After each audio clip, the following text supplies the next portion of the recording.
How is everyone doing? Today we have a very interesting topic.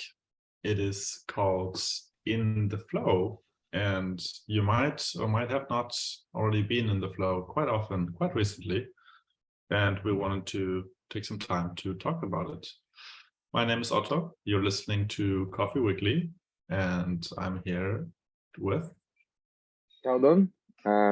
I like the topic of today, and it's an interesting topic, and it is interesting when you achieve this state of flow. So happy to talk about it today. And we are also here with Hendrik. Good morning, everybody. I hope you're doing great, and I hope that you'll be in the flow very soon. Maybe if someone has seen the movie, I think it was called Souls or something. It's I don't know, is it Pixar? But it looked like very similar, like the Pixar movie. And there is some scenes where the main character observes the whole, it's like a parallel world where all the people that are currently in the flow are displayed, and you can see them being like, playing the piano or drawing something or singing an opera, and you can see they're like completely in their own world, and there's like just a little world with people in their own world in like little bubbles. So it's very interesting. And one thing that, trying to take a step back and not trying to interpret it too much, you can see that all these characters, they are drawn to be, they're not connected with the they're not caring about the outside world. They're mostly like maybe even close their eyes. They're like pretty much just caring for themselves. And I think another word for flow is also to be in the zone. So you basically create your own zone to do what you do in a very intense moment. So this is what we mean when we say being in the flow. And maybe I can start with like what that means, how you can get in the flow, what are the downsides, is this important, is this something you should be thinking about? And I can maybe start a little bit from my personal experience. So I think most of the time when we think about being in the flow, it's most related to work or being something productive, or you have a hobby, or basically you want to get something done. And let's say, very simple, you have to do homework. It's probably something you have experienced in your life before. But you're at home and you're texting with some friend of yours, you're watching some movie on the side, and you're trying to write up something. And then you're gonna eat something, and your parents ask you for something, and you spend 2 hours doing nothing. You did something, obviously, but you didn't really produce something. This is an example where you're not in the flow. You're probably multitasking, you're not really deep into any topic. You're scratching on the surface of like multiple things, and maybe you're also in some kind of flow. Actually, yes, maybe also some kind of flow, but you're more like floating, I would say, and being drawn from other things. Whereas the way I see it, let's say it's late night and you still haven't finished, and you're like super focused, and you're like, okay, I'm gonna do this now, and you put everything away, you just focus on your whatever book that you have maybe, and you write something down, and you keep on working, and you forget time, you really get into it, and maybe someone has been knocking on your door outside and you haven't even noticed, and you're digging deeper and deeper and deeper. And I think it takes some time to reach this state of flow, but once you're in there, you become exponentially productive. So that means, like, let's say you spend 15 minutes to get into the flow, but then in those 5 minutes, or 10 minutes afterwards, you achieve more than in the last 2 hours. And yeah, I'm very considerate when I think about this, because I'm aware that, okay, maybe I have an appointment for a haircut in 1 hour, but I gotta do something. Then I'm thinking, okay, can I really be in the flow for like realistically, I don't know, 30 minutes? Do I want to, or do something else? And that's just on a high level view, my personal experience. What are your thoughts when you hear the word flow? Yeah, for me, I usually so flow for me, it's more a state that it happens to me instead of I achieve flow. I think there are some techniques for achieving flow. There's even a book called Flow. So I believe the book teaches how to enter this state of flow or how to leverage it better. It's on my reading list. But so when I'm dealing with something complex that require a lot of context, like you have to load a lot of things into your memory and deal with a lot of things at the same time, this is when flow state happens more often. And during work, for example, when I'm coding something that is touching several files, then I have to remember and keep track of the things that I'm doing, and then this keeps increasing the cognitive load.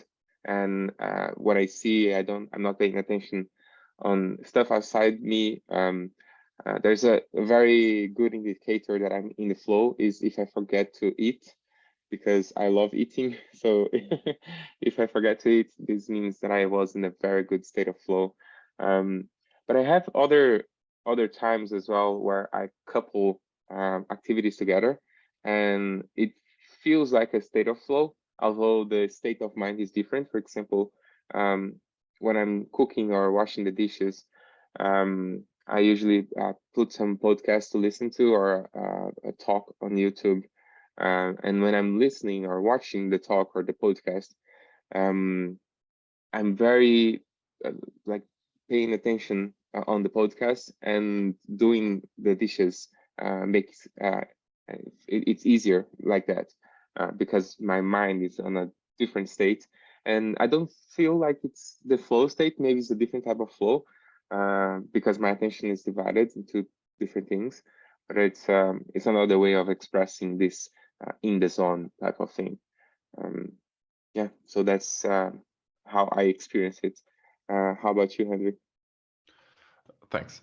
So I want to give some theoretical background because I've been thinking and learning about the topic of flow in the past before. And I think it's a super cool thing because I think in the flow, the greatest things happen. So let's start with some preparation. I think you first need an environment where you can get into the flow. So you need a time that you are undisturbed. No Slack calls, no people coming into your room, no one talking to you, no meetings, no phone calls, just you and your task. No emails, no smartphone, because every distraction has the possibility to get you out of the flow. One company I've been working in, they had a very, very good policy about the flow. So you could even say, like in Slack, hey, I'm in flow time, or you can block slots in your calendar with no meetings allowed, where you just say focus time working on my task. And even when you were in the office, like you could say like, no, I'm not available to talk right now. I'm just working on my task. I'm in the flow. We can do that later. So this was really a culture that evolved around the flow, and this company acknowledged how important flow is for today's work, for people who work with their brain to get their work done. And I agree with what Otto said. Like yesterday I had like, I don't know, like 20 minutes of flow, and I could accomplish a very complex task, which was basically the work of 2 weeks or something like that, just because I was in the flow and I just kept going. So yeah, that's about that. And I also want to conclude there's also some more funny science behind being in the flow. One more basic thing before we get to the funny part. There is also a requirement for being in the flow, which is like the difficulty of the task. The task may not be too easy that you get bored, and the task may also not be too hard that you are overwhelmed by the complexity. It has to be a little bit challenging, but just the right amount, but you still need to be enabled to do the job. So there is a very sweet spot for difficulty to get into the flow, and you have to reach it. So take your steps according to the difficulty, and just go by very little steps if you are working on something hard, and pick something easy and then pick the next easy thing until you have this big accomplishment of a big task done.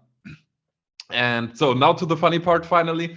Like there's actually a mechanism in our body how we can force ourselves into the focus. And basically we have a part of our ear, so a part of our hearing. If we stimulate that, we get into the flow. And basically, if you do a tumble, so if you do a roll on the ground, you know, like the kids do, then this part of the ear is stimulated by this roll and you get into the flow, which is super funny. So you should probably be doing some tumbles in the office next time you're working, or I have another good solution coming up to you soon. I think it's also stimulated while being in a roller coaster. So if you're going down and up, I think there could also be the stimulation. And there's another easy way, like think of musicians. Musicians are also often in the flow. If you start nodding with your head, and I know it a lot from rap, I'm a rapper myself and I'm doing rap music, start nodding with your head to the beat. And maybe you know it when you listen to rap music or some other music, like, and you're just with the beat and you're grooving. And like this shake of the head actually stimulates this part of the area through the shake. And this is what gets us into the flow. And we also know this term associated with music. Hey, that flows so well. And basically by shaking our head to it, we are simulating the flow ourselves and stimulating our ear. Otto, you as a musician, what do you think about it? I found it super interesting what you say with the bouncing to the music, because for me, I mean, I found out, like, over the course of my life, I found out some ways how I can get into the flow. It's very different actually on different days, on, yeah, as you say, which task I have, how I feel personally, what season we have, I don't know where I am. But I would say many days, sometimes I'm like, oh man, I'm so unproductive today.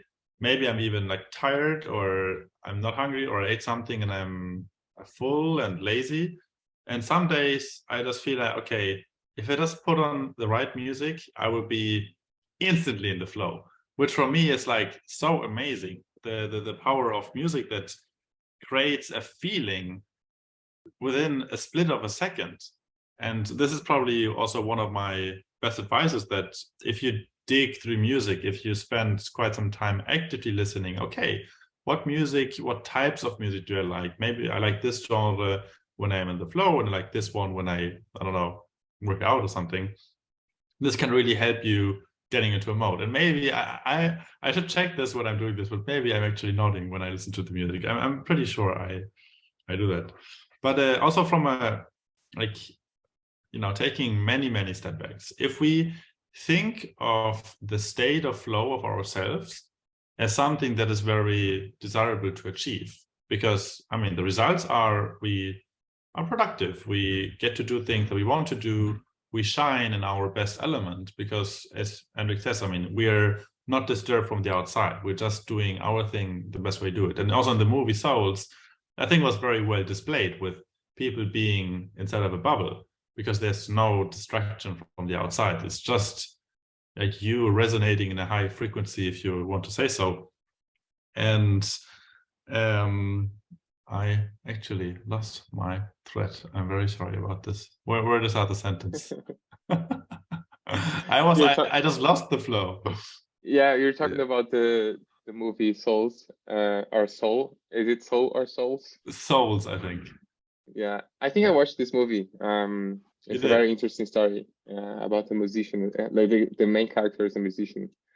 But I was saying, getting in the flow. I mean, I can just continue, like how to get and stay in the flow. Sorry about that, guys. But I mean, yeah, I was thinking about ways like how I can get myself into the flow, how I can stay there. So, like, one very simple example. It was not on purpose, but I know about myself that sometimes I just lose the context. So, like right now, when I work on the laptop, what I do, for example, I mostly only have one screen. I try to do one task at the same time, so that no matter what happens to me, I can always get back on track. I mean, this is of course harder when I have a conversation, because there's no text or something on the screen, but I can still try to remember the last words that I said. And yeah, now I got the topic back. So when we take many step backs, I think if we like plan our actions, if we think of ourselves as, you know, maybe like a car engine, something that just keeps running, you know, like your heart is beating, you're eating something, I don't know, you just do your thing. But you can think about it, okay, I can, like, if I turn some wheels like this, if I change the angle of that there, and if I put some more, I don't know, food or this ingredient in there, things will change. And what really helps to think about is, okay, maybe if I look back in the last weeks, what was the times I had a very good flow? For example, oh, it was on this day, I woke up early in the morning, I had a coffee with this person, had a chat, and then I booked maybe some focus time, and it was a really good day. And you can take those things from the past to plan in the future. Okay, I tend to have more focus time, flow time, if I wake up early, or I tend to have a more focus time when I don't know, work at late night. This is pretty much me. Or when I listen to music, or I don't know, when I have worked out the day before, or many, many factors. And you can try to play around with these factors to increase the total time that you are in flow. Of course, you shouldn't be in flow 24/7, because as we talked about, it's very isolating. You're pretty much in your own world, which can be fun for sometimes, but I think flow also becomes so interesting because the rest of the time you're not in your bubble. So yeah, think about things you can do, you can change, you can tweak, you can, I don't know, do more often that gets you in the flow. You will feel better because you do more, you will get things done, and you will shine more. That's my thought on this. Yeah, that's interesting. I think when I think back on things that get me on the flow, they're usually related to audio as well. So when I'm working on something that requires it's funny because I think there are some tasks that don't require my reading brain, and I'm gonna explain a little bit. So for example, when I'm coding, if I need to read the code a lot, then I couldn't listen to a song that has lyrics, because my attention would be split between the lyrics and the code and the reading.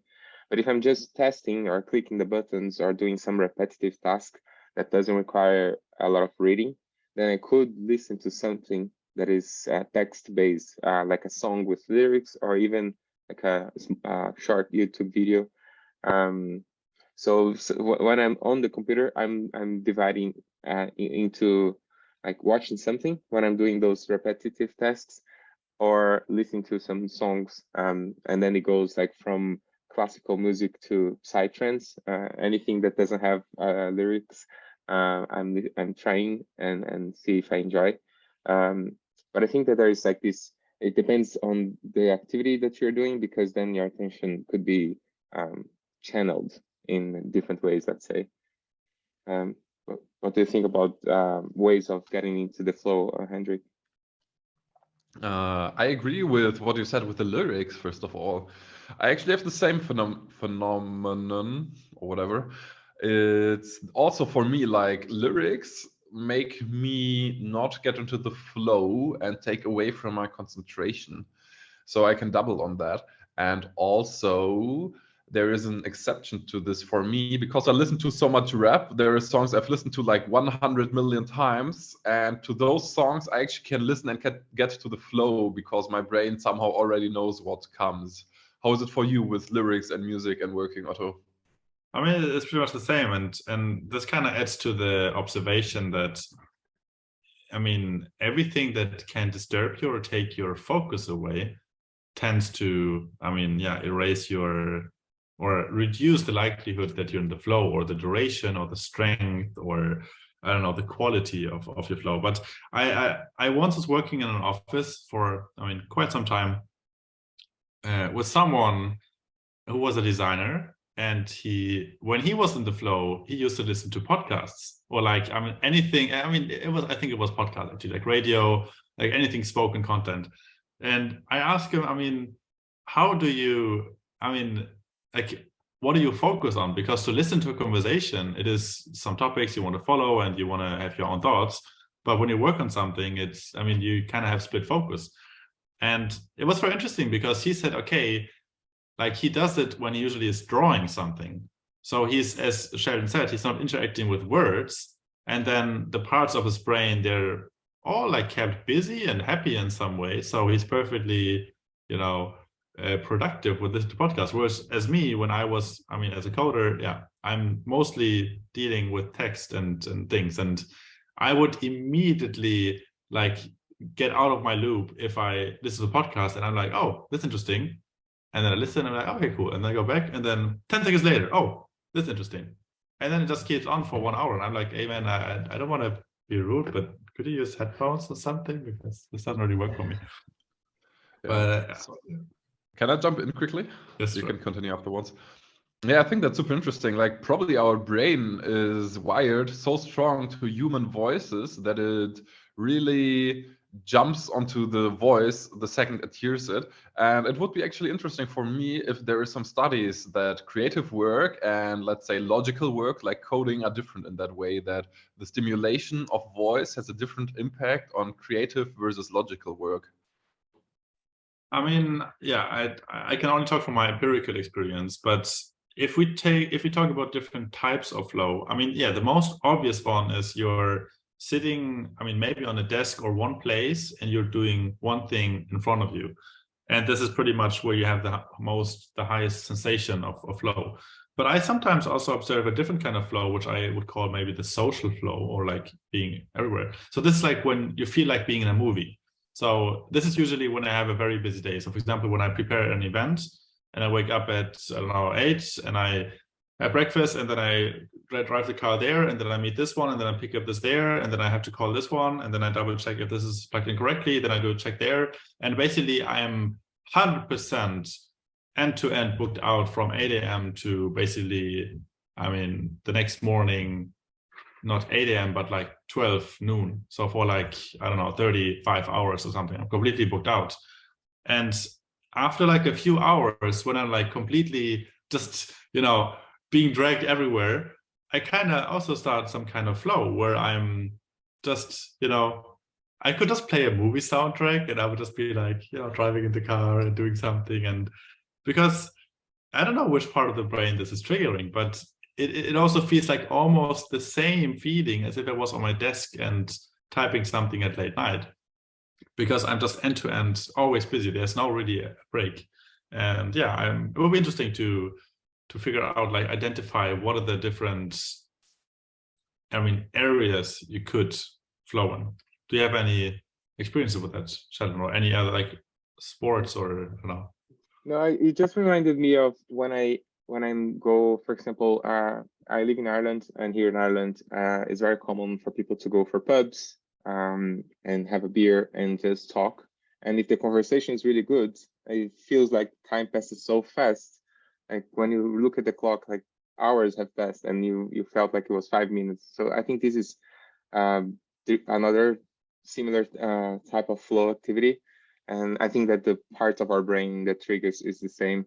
And while you're giving your examples, it reminded me of this thing called awareness, which is something that meditation talks a lot about.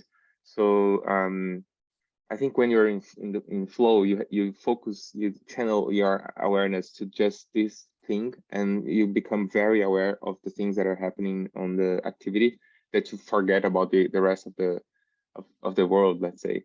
And some people say that if you do meditation like on a regular basis, you increase your concentration quality, let's say.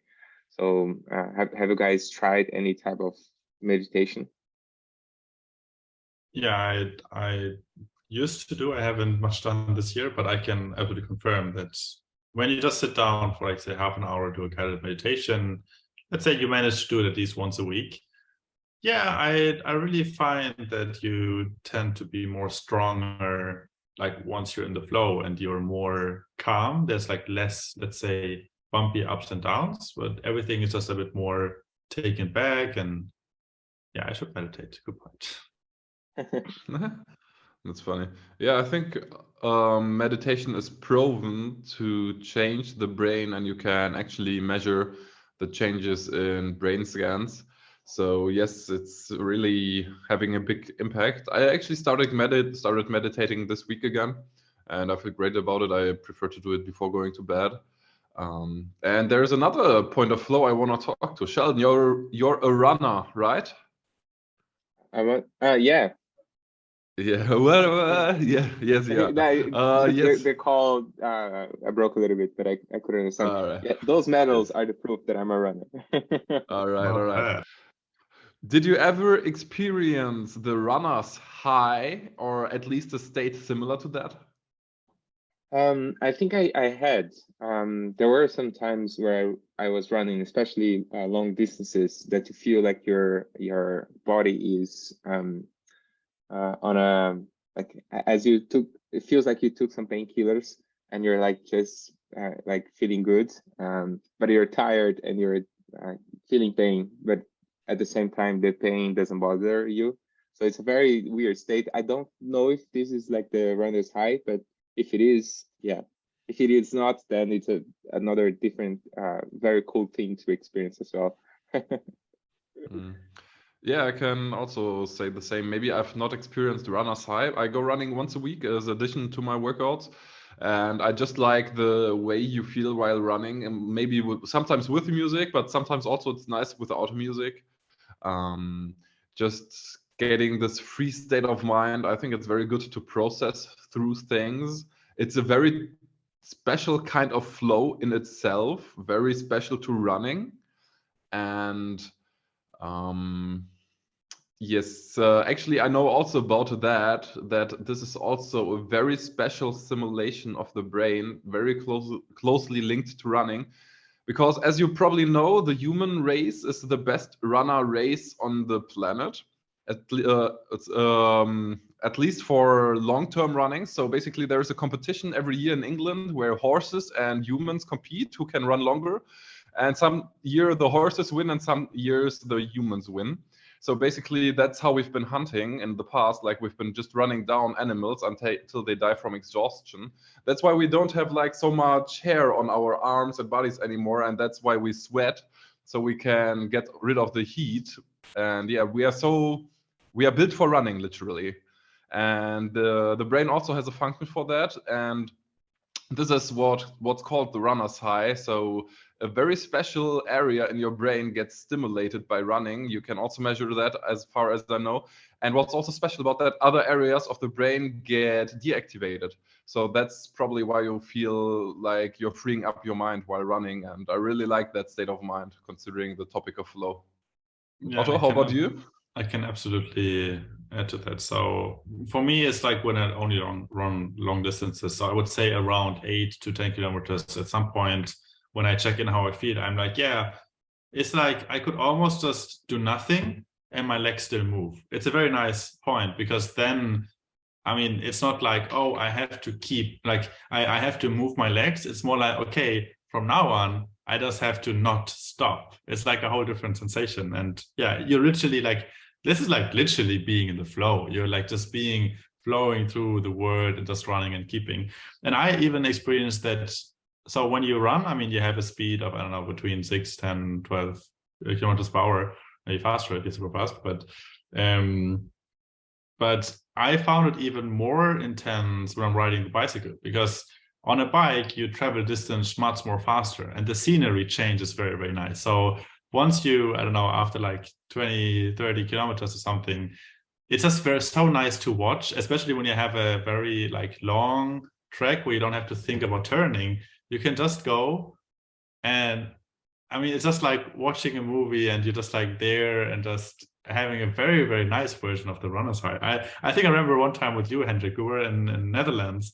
We were taking the bike from, I think, Utrecht to Amsterdam, and there was a super long canal. I think it was 5-10 kilometers, and I think you were behind me to get like some air, what do you call it, air shadow? I mean, and we were just like, it was literally 100% straight for like 5 or 10 kilometers.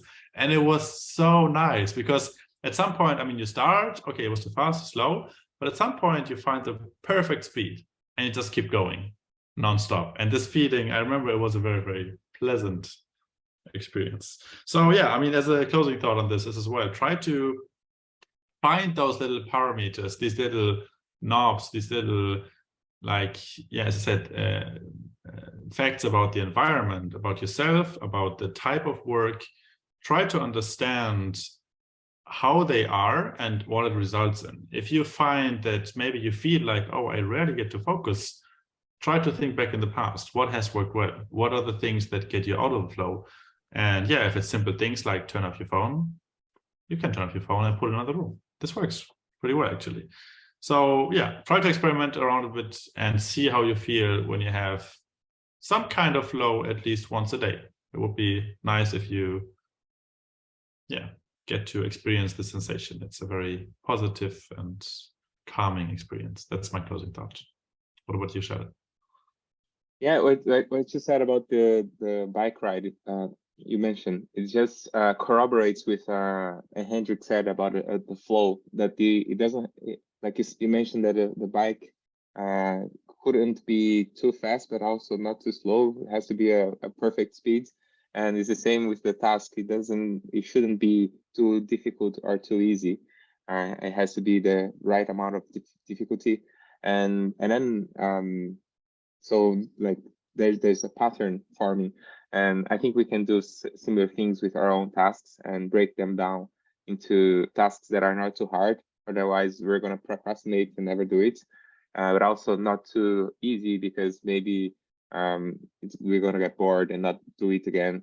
So there's like the right amount. And yeah, I think finding the good amount is going to be my closing thought, as well as doing some meditation and doing the exercises, because those seem to be good nonetheless. And I hope you find better flow in your life. What about you, Hendrik? Nice, thanks. Yeah, first of all, I remember the bike ride, and the only reason why I was going behind Otto because my wheel was broken. Just kidding. No, it's true. It was really broken. Yeah, but maybe I would anyways go behind you. But yeah, I think just as my closing thoughts, this episode flowed very nice, and thanks for listening, everybody. All right. That's true. See you next time. Bye. Thank See you you so much later. for your time. See you around. Bye-bye.